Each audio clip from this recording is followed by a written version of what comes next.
یوم یفر المرء من اخیہ و امہ و ابیہ و صاحبتہ و بنیہ، بھائی بھائی سے بھاگے گا، باپ باپ سے ہر کوئی بھاگے گا۔ شاید کہتے ہیں کہ اس دن صرف ایک وسیلہ ہے، وہ صرف حضور کا وسیلہ ہے، بس انسان کے پاس کچھ نہیں ہوگا، صرف ایک وسیلہ ہوگا وہ سرکار کا ہوگا کہ میرے پاس کچھ بھی نہ تاروں سے محشر، میرے پاس کچھ بھی نہ تاروں سے محشر، بس نبی کا وسیلہ کام آ گیا ہے، نبی کا وسیلہ کام آ گیا ہے، کرم آج والا ہے۔ شاعر نے کلام لکھا، مقصد میں پڑھتا رہتا ہوں کہ جب حضور کی بارگاہ میں پڑھا جاتا ہے تو دل ہی سے سرکار بتاتے ہیں دل کی مراد کیا ہے امتی کی۔ آپ حدیث کی سنتے ہیں اکثر علامہ صاحب فرماتے ہیں کہ حضور نے فرمایا کہ اسمع صلاۃ آل محمد دی، میں اپنے آل محمد کا درود سنتا ہوں، خالی سنتا نہیں اس کا جواب بھی دیتا ہوں، پہچانتا ہوں، وہاں محمد کو پہچانتا ہوں۔ تو اس عقیدے پر شاعر نے کلام لکھا ہے کیا کہ زبان سے کیا میں کہوں آپ سے چھپا کیا ہے، کیونکہ آپ جانتے ہیں دل کا ماجرا کیا ہے۔ میں آ گیا ہوں تجھے لے ان کے کوچے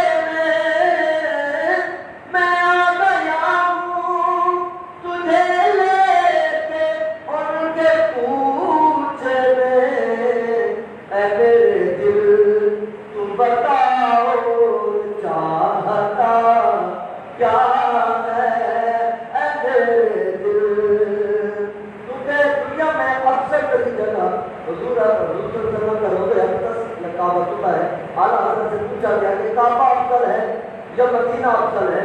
حضور نے فرمایا جب حضور کعبہ میں تھے مکہ میں سے مکہ افضل تھا، حضور مدینہ میں ہے مدینہ افضل ہے۔ تو اعلیٰ حضرت نے یہ کہا تو شاید کیا کہتا ہے کہ زبان سے کیا میں کہوں آپ سے چھپا کیا ہے، کیونکہ آپ جانتے ہیں دل کا ماجرا کیا ہے۔ اور مجھے فرشتوں نے فوراً وہیں پہ چھوڑ دیا، چاہتا تھا کہ میں خبر کروں فرشتے مجھ سے سوال کر رہے ہیں، اتنے میں حضور کی آمد ہو گئی کہ مجھے فرشتوں نے فوراً وہیں پہ چھوڑ دیا، مجھے فرشتوں نے فوراً وہیں پہ چھوڑ دیا۔ جو میرے آقا نے پوچھا کہ معاملہ کیا ہے، جو میرے آقا نے پوچھا کہ معاملہ کیا ہے، کیونکہ آپ جانتے ہیں دل کا ماجرا کیا ہے۔ بادشاہ کا میدان ہوگا، حضور اپنے رب کے سامنے سر اقدس سجدے میں رکھیں گے، کیا پڑھیں گے؟ رب حبلی امتی، رب حبلی امتی، یا رب کیا پڑھوائیں گے؟ بڑا سر ہے حبلی، اے ابھی اپنے سر اقدس اٹھائی مانگے کیا مانگتے ہیں؟ حضور کیا کہہ رہے ہیں؟ رب حبلی امتی، یا اللہ میری گناہگار امت، میری گناہگار امت۔ شاید وہ مطلب بیان کر رہا ہے کہ بروز حشر کہا خدا نے سر حشر بخش دی امت، کہا خدا نے سر حشر بخش دی امت، میرے حبیب بتاؤ چاہتا کیا ہے، میرے حبیب بتاؤ چاہتا کیا ہے، کیونکہ آپ جانتے ہیں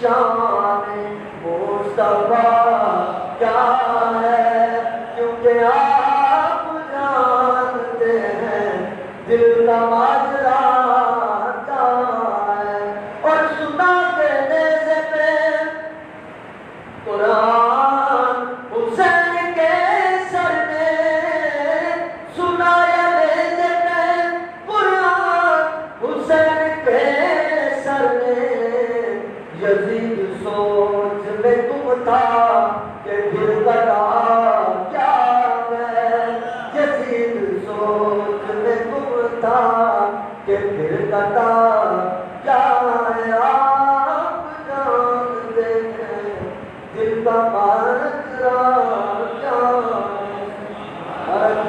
اللہ اکبر۔ میں روزے نال پڑھیا ہے کہ پارا پڑھے میرے غلط آپ کو پتہ ہے کہ کسی گھنٹے کے نعرہ تکبیر اللہ اکبر۔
صدق الله مولانا العظيم وبلغنا رسوله النبي الكريم إن الله وملائكته يصلون على النبي يا أيها الذين آمنوا صلوا عليه وسلموا تسليما درود پاک صلاۃ و سلام علیہ یا سیدی یا رسول اللہ وعلی آلک وصحبہ یا سیدی یا حبیب اللہ الصلاۃ والسلام علیک یا رحمۃ للعالمین وعلی آلک وصحبہ یا شفیع المذنبین رب اشرح لي صدري ويسر لي امري واحلل عقدة من لساني يفقهوا قولي مولاي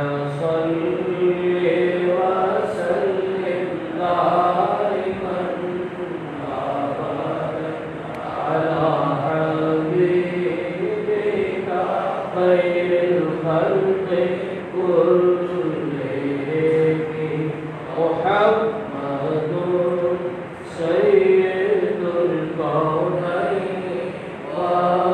والثقلين محمد سيد الكونين والثقلين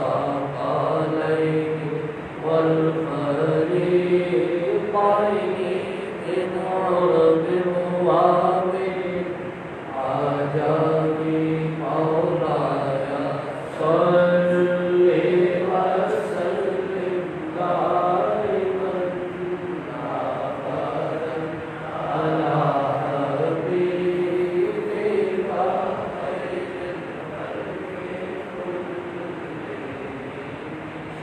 هو الحبيب الذي ترجى شفاعته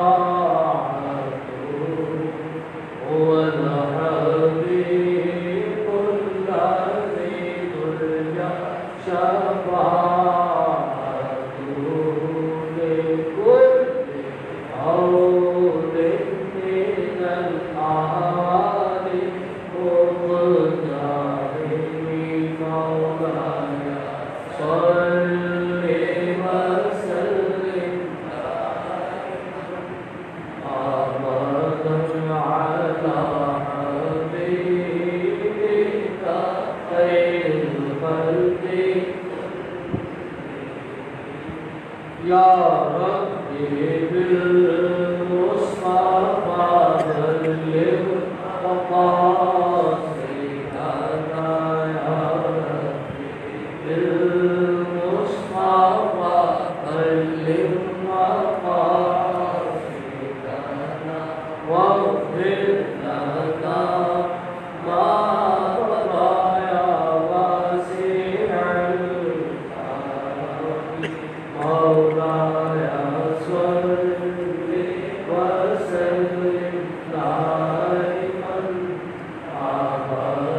وأمته وعلماء ملته وأهل سنته أجمعين۔ لائق احترام سامعین کرام، آپ کو رمضان المبارک کا پہلا جمعۃ المبارک مبارک ہو۔ یہ بڑے ہی دکھ کے ماحول میں یہ جمعہ پڑھا جا رہا ہے، مجبوری ہے، خصوصی احکامات ہیں کہ آپ مسجد میں 250 افراد جمعہ پڑھ سکیں۔ نشان بھی انہوں نے لگا دیے، چھوٹی عمر کے بچوں کو روک دیا، بڑی عمر کے افراد کو بھی کہا کہ نہ آئے۔ تو یہ مفتی اعظم پاکستان مفتی منیب الرحمان صاحب نے مجھ سے گفتگو میں یہ معاہدہ کیا ہے۔ مفتی صاحب کو کہہ رہے ہیں کہ اگر ہم اسے قبول نہ کرتے تو مثال بالکل بند کرنے کا ان کا پروگرام تھا۔ ان سے یہ بنوایا گیا ہے، آپ ان کو کوئی بہانہ نہیں دے گا کہ لو جی پابندی نہیں ہو رہی تو مسئلے بند کرو۔ حالانکہ دلائل بہت ہے، مارکیٹیں ہیں، دفتر ہے، سرکاری میٹنگ ہے، ان پہ سوشل ڈسٹینسنگ نہیں ہے۔ آج آگے سارا مدعا مسجد میں ہی آیا ہوا، لیکن پر کچھ بھی ہے، ہم نے ان کے احکامات کو قبول کیا ہے وعدے کے لحاظ سے، اس کی پابندی کریں۔ جو ہمارے بزرگ حضرات ہیں وہ اثار کریں اور نوجوانوں کو ہمارے دیں جو رمضان میں صرف آتے ہیں ان کی زیارت ہمیں کر رہے ہیں۔ جنہوں رمضان شریف میں آ رہا ہے پھر پورے سال بعد آ رہا ہے۔ اب وہ یہ کہ انہوں نے معلوم کیا اور میں نے کہا کہ کچھ رضاکار کھڑے ہو جائیں اور آتے ہی لوگوں کو اوپر والی منزل میں بھیجیں تاکہ سوشل ڈسٹینسنگ کا ماحول بھی رہے، حکومت کی ہدایات پہ بھی عمل ہو جائے اور جمعہ شریف بھی پڑھنے میں کامیاب ہو۔ اور تو یہ تبلیغی گفتگو کی دعا کرتی ہے اس طرح کی عادت اگر نہ سنت جو کرتے اس سے گندہ بھی لانا ہے، لیکن بدائے سنائے میں علامہ کاسانی حکیم رحمۃ اللہ علیہ لکھا ہے اگر کوئی عذر کی وجہ سے فاصلہ بھی ہو جائے تو نماز ہو جائے بلا قرار۔ یہ آپ نے دل میں نہیں رکھتا کہ یار ہمیں نماز ہوئی ہے، نماز ہو جائے تو عذر موجود ہے، حکومتی احکامات کی وجہ سے عذر موجود ہے۔ اس وجہ سے جو ڈسٹینسنگ ہے یہ صرف اضطراری حالت میں ہے، اللہ کرے یہ وائرس دفاع ہو جائے اس کے بعد اتنا کے ذکر کا ملا کر انشاءاللہ سمپردی بھی ہوگی اور نماز بھی انشاءاللہ پڑھیں۔ دعا کریں جلد یہ وائرس دفاع ہو۔ جو آیت مبارکہ میں نے پڑھی ہے یہ سورۃ الاحزاب کی آیت ہے اور یہ آج اس کی میں نے پڑھی کہ اس میں اہل بیت کا ذکر ہے اور 10 رمضان المبارک یوم وصال ہے۔ ام المؤمنین حضرت سیدہ خدیجہ الکبریٰ رضی اللہ عنہا، قرآن کریم میں اللہ فرماتا ہے اہل بیت کی شان میں 22 سے پہلے کا پہلا ہی رکوع ہے، انما یرید اللہ لیذھب عنکم الرجس اہل البیت ویطہرکم تطہیرا۔ بے شک اللہ تعالیٰ ارادہ فرماتا ہے کہ اے نبی کے گھر والوں ان سے رجس یعنی نجاست کو دور کر دے اور تمہیں خوب ستھرا کر دے، پاک کر دے۔ تو مولانا اسد اللہ کا بڑی وجہ میں آ گئے، کہتے ہیں کہ سبحان اللہ یہ بیت نبوت اتنی عظمت والے ہیں جن کی شان اور طہارت اور پاکیزگی کا بیان خود قرآن پاک سے اللہ کہتے ہیں ان کی پاکی کا خدائے پاک کرتا ہے بیان، ان کی پاکی کا خدائے پاک کرتا ہے بیان، آیت تطہیر سے ظاہر شفت اہل بیت۔ اہل بیت کون ہے؟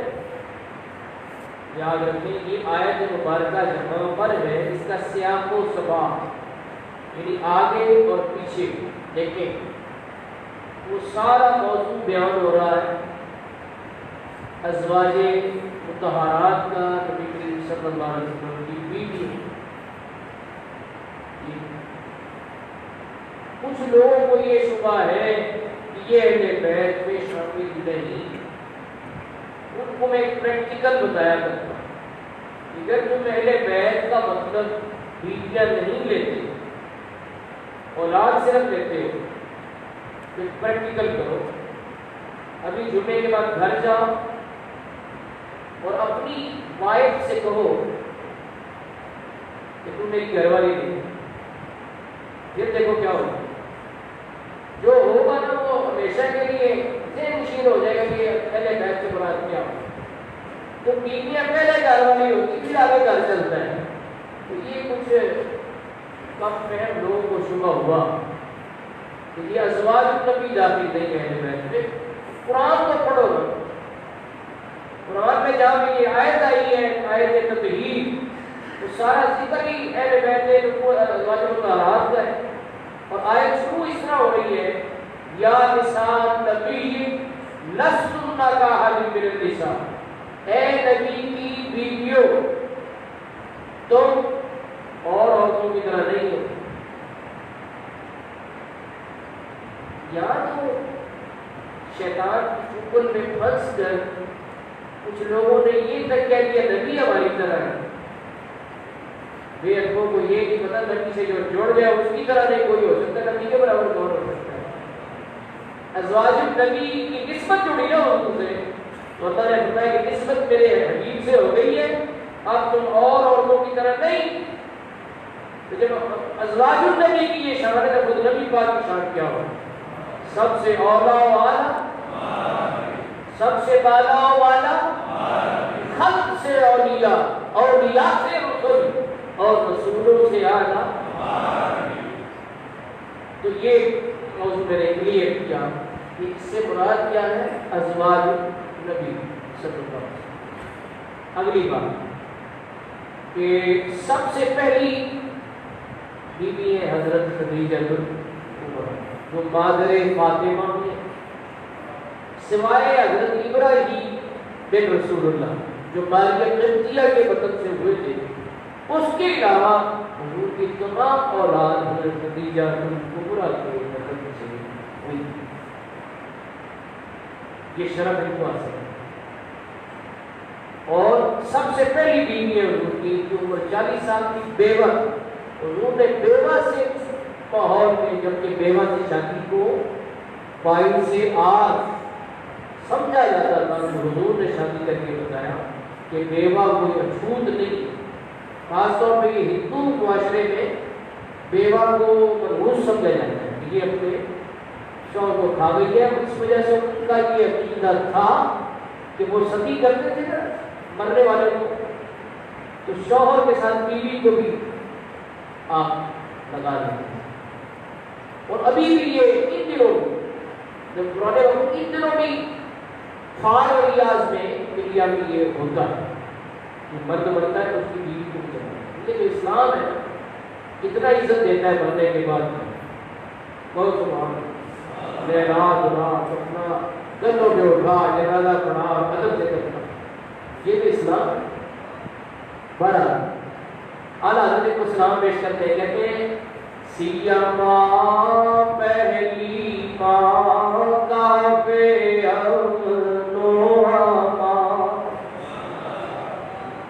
اگلا مصرع بڑا خوبصورت ہے، میں بیان نہ کروں گی، ایک مصرع کافی ہے، کمال لفظ ہے۔ کہتے ہیں حق گزارے رفاقت پہ لاکھوں سلام، جس نے رفاقت کا حق ادا کر، اتنی مخالفت کی آندیاں چلی حضور کے خلاف، لیکن جس نے رفاقت کا حق ادا کر دیا۔ حضرت عائشہ صدیقہ نے پوچھا، بخاری شریف میں یہ حدیث ہے کہ یا رسول اللہ نے آپ کو بہتر بیویاں دی ہیں، آپ کو اپنی پہلی بیوی کو یاد کرتے رہتے، تو حضور نے فرمایا کہ خدیجہ نے اس وقت میری تصدیق کی جب لوگوں نے مجھے جھٹلایا، میرا انکار، عورتوں میں سب سے پہلے اسلام قبول کیے۔ اور یہ حضور کی شان بھی ہے کہ آپ کی ظاہری اور باطنی خلوت اور جنت دونوں کی زندگی برابر تھی، کیونکہ بیوی مرد کے ہر راز سے واقف ہوتی ہے، اس کا سب سے پہلے کلمہ پڑھنا یہ حضور کی سیرت کی عظمت کی دلیل ہے۔ تو عرض میں یہ کہتا تھا کہ مخالفت کیا کہ حضور فرماتے کہ جب لوگوں نے مجھے بلایا اس نے میری تصدیق کی، جب لوگوں نے مجھے محروم کیا اس نے مجھے اپنا مال دیا، اور اللہ نے اس کے بدل سے مجھے اولاد کی، اس وجہ سے میں اس کو یاد کروں جی۔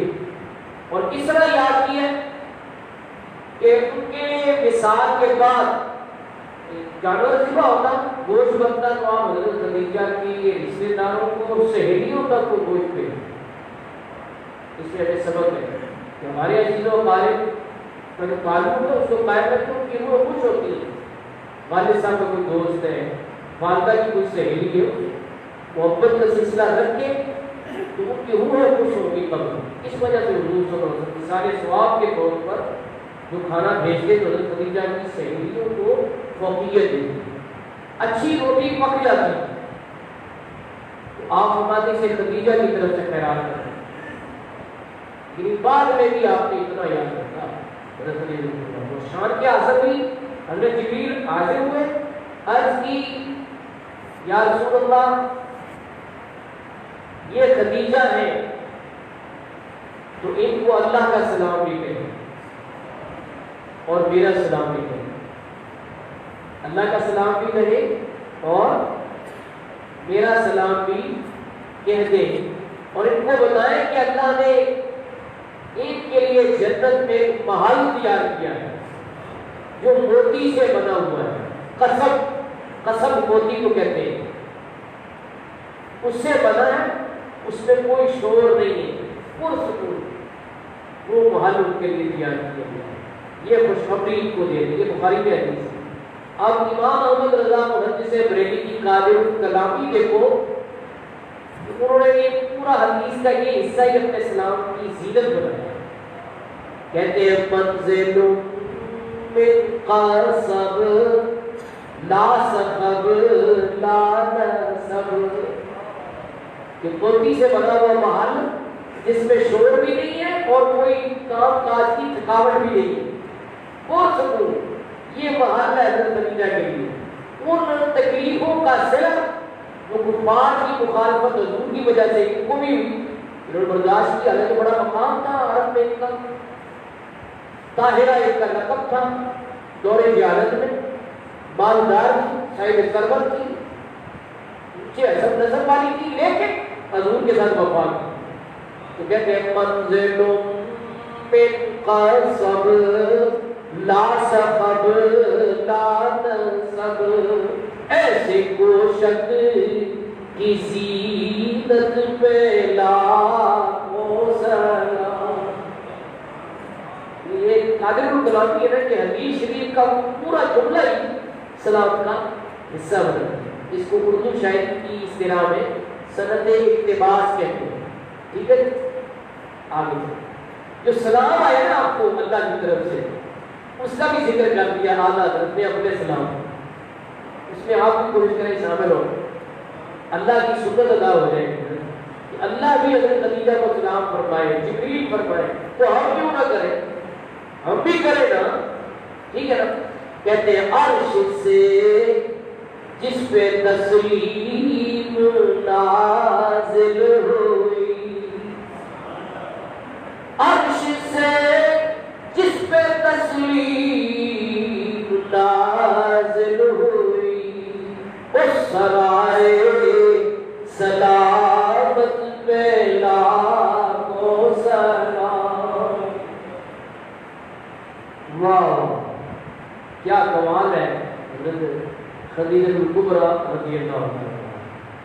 اور یہ بھی کتب حدیث میں آپ کی عبارت موجود ہے کہ جب حضور پر پہلی وحی نازل ہوئی اور ذمہ داریوں کا بوجھ پڑا، ذمہ داریوں کا بوجھ پڑا، اس کی وجہ سے کچھ فکر ہوئی، تو آپ نے اس فکر کو دور کیا کہ اللہ آپ کو کبھی بے سہارا نہیں چھوڑے گا۔ اس کی وجہ یہ ہے کہ آپ رشتے داروں کے ساتھ صلہ رحمی کرتے ہیں، کمزوروں کا بوجھ اٹھاتے ہیں، حاجت مندوں کی مدد کرتے ہیں، حاجت مندوں کی مدد کرتے ہیں، اور حق کوئی کے لیے حق کی دعوت پہنچانے کے لیے آپ تکلیفوں کو برداشت کرتے ہیں، اس وجہ سے اللہ کبھی آپ کو بے سہارا نہیں چھوڑے۔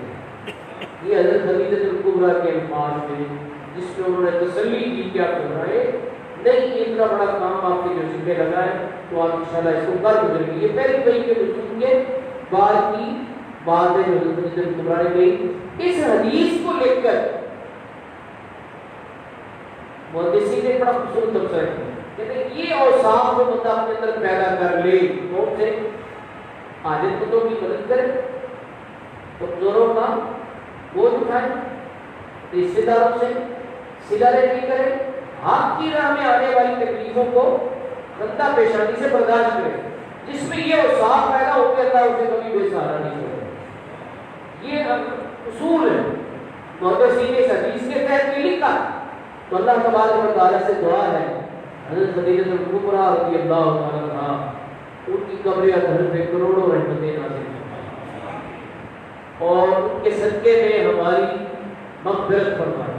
بہت سی باتیں لیکن چونکہ ٹائم بڑا محدود ہے اور گورنمنٹ کے تو آرڈر یہ کہ 5 منٹ تقریر کرے ہوئے، کچھ نے کہا کہ صرف عربی تقریر کرے، تو ہم نے کر لیا، اللہ قبول کرے۔ تو اب انشاءاللہ سنتیں پڑھیں گے اور ایک آدھ مسئلہ مقصد میں بیان کروں گا۔